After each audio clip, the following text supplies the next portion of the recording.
Hello all. Hope you're all enjoying your Sunday and all that. Thought I'd pop up on here and give you a review of the fight last night, because before I join in the party and try and do this. So last night we had Wembley, 90,000 people. We had the Undisputed Heavyweight Champion crowned again for the second time in 12 months, partly due to boxing politics. We had Oleksander Usyk and Daniel Dubois rematching from 2 years ago, and to say that the result didn't surprise me is an understatement. I'd said to anybody I knew all week that Usyk will dominate Dubois. Dubois will look nowhere near his level.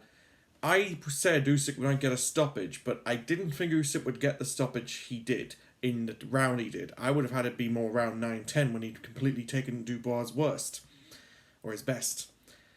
So, on this, I'm just going to mention some small points here, but let's just start with how really good Usyk was. He was phenomenal. For a guy at 38 years old, he is just phenomenal. I don't know how he does it. At 38, I'm old enough to remember when guys were still, if sports people were still doing it at 38, you'd be asking why you're still around. They'd be looking like a shadow of themselves, not the person they once were. This guy is just defying everything that this sport is supposed to be. He's in a division that basically almost says you shouldn't be able to do what you do against these guys, but he's doing it. And he's doing it time and time again. And for the last few years, he's done nothing but rematch people and arguably look better against them. Be better than the first one. And I'm lost for words for just how good this guy is. I got into boxing after Lennox Lewis, and I always felt unfortunate that I never got to watch him or feel the presence of him being around. I can say now that, at least now I know I've got somebody in this generation who has been absolutely brilliant. And for me, Usyk is just the definition of phenomenal. And everything he does is just so precision like. He literally is like if he was an assassin, he'd never miss. If he'd not turned to boxing and somehow found his way of being an assassin, he wouldn't miss.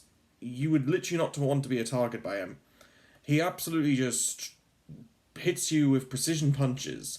He always connects fully on you, and it must be absolutely difficult preparing for him, because you don't know you have to just hope that you can get him at the right time. But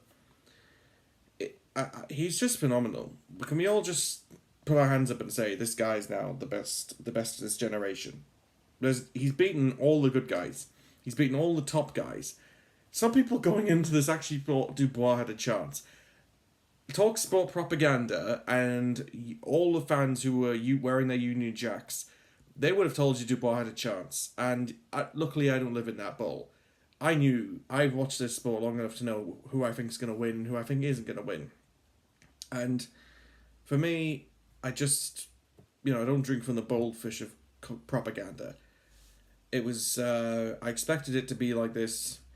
I didn't think it would end as early as it did, but that was just too sick. I think just wanting to prove a point, wanting to say, you think I'm old? There you go.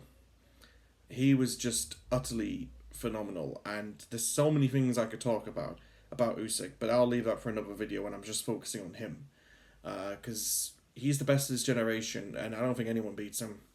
I don't think just don't throw him in with the young lions. Let him retire eventually and let the new breed shine and all that, because I think it'd be a bit of a shame if he sticks around when all the young lions are wanting him. I'd prefer him to retire, but if he wants to fight at least Parker, I can justify that. But none of this Moses Itauma stuff. Let Moses Itauma reign in his own regard. That's what I would say. But I could go on about Usyk forever, but I'll save that for another video. Let's get on to Daniel Dubois then. I've got a lot to say about Daniel Dubois. I watched him demolish Anthony Joshua a while back, and I wasn't so convinced, like other people were, that he would cause Usyk trouble. Because I just thought Anthony Joshua that night was as bad as I've ever seen him, and almost like I felt like we're all overhyping Dubois off the back of what he did to Joshua. And he just looked it looked like from the first round onwards, he really realized, he realized in here that he was in for a lot more than he thought. He was perhaps hoping, and his team were hoping, to get Usyk when he's 38, thinking that maybe he would age overnight. But he didn't. You know, Dubois is Dubois. He comes at you, he tries to wreck you, he wants to knock you out. He's not the cleverest fighter in the world. I don't think there's a lot that goes on up here. And I just wonder what will his future be like when he comes up against someone else who uses this or has a bit of movement to them.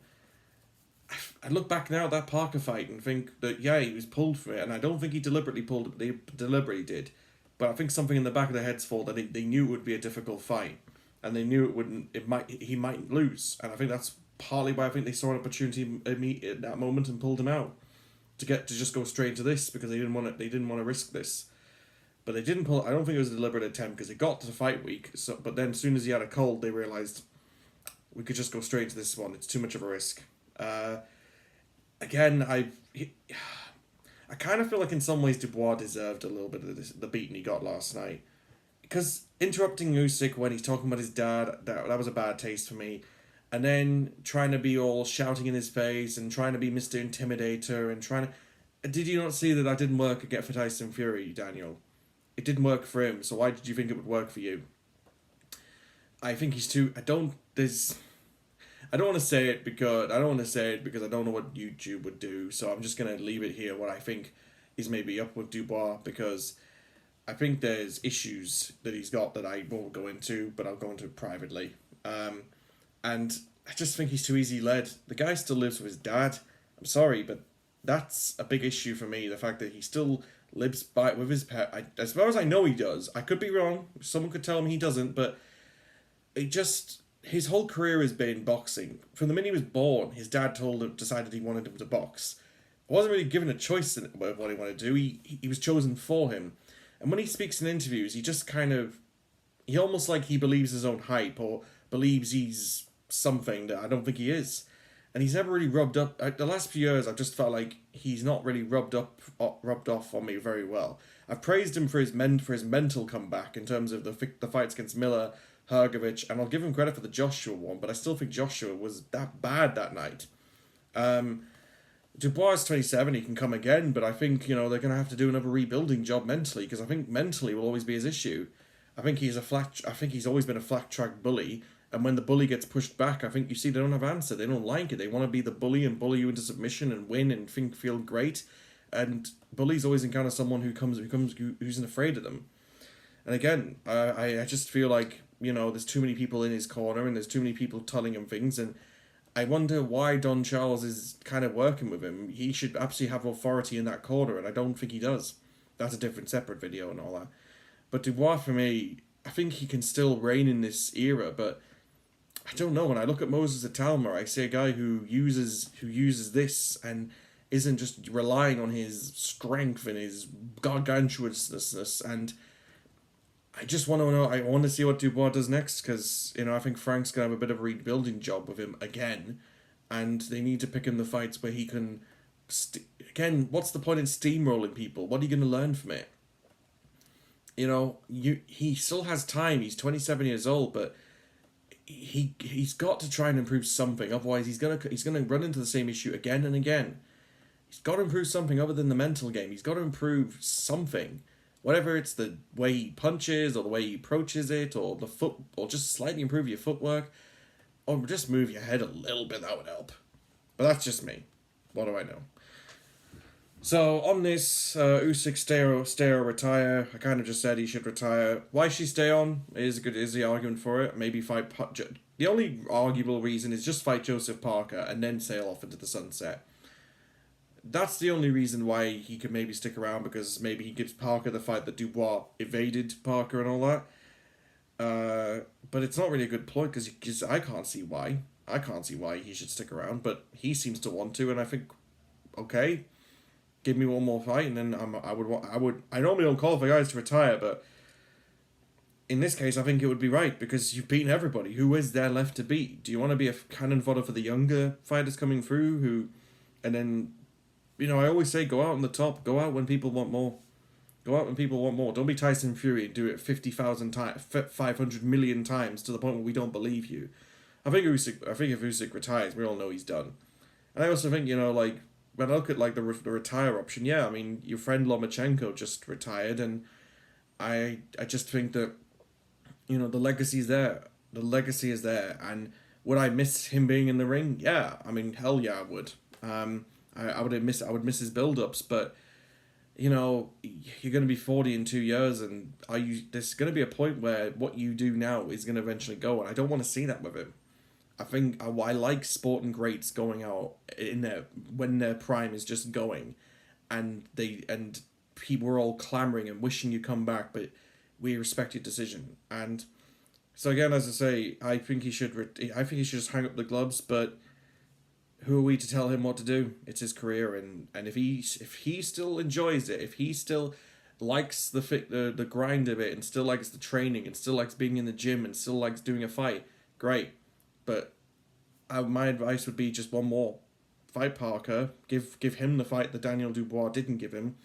And then what else is there? I mean, dream fight a few months ago would have been him and Artur Beterbiev in a catchweight, but Beterbiev himself kind of ruled that out and just said too big for me.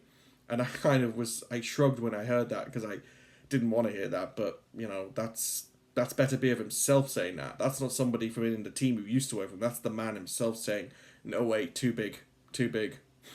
And I was like, no, Artur, come on. That would be a dream. One of the only few people to have actually beat him. But again, it's his career, and who are we to judge?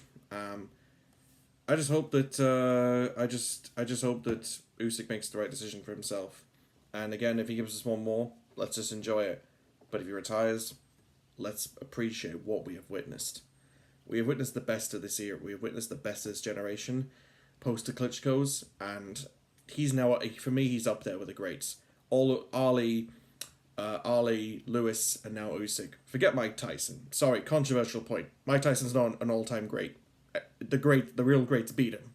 Mike Tyson was carefully matched, and didn't like adversity. Different video for another day. So the greats of heavyweight boxing of the last many years are Joe Louis, Ali, Lewis, and now Usyk. That's how you should put it. Anyway, enjoyed doing this, and kudos to the Ukrainian, because he is just phenomenal. See yous.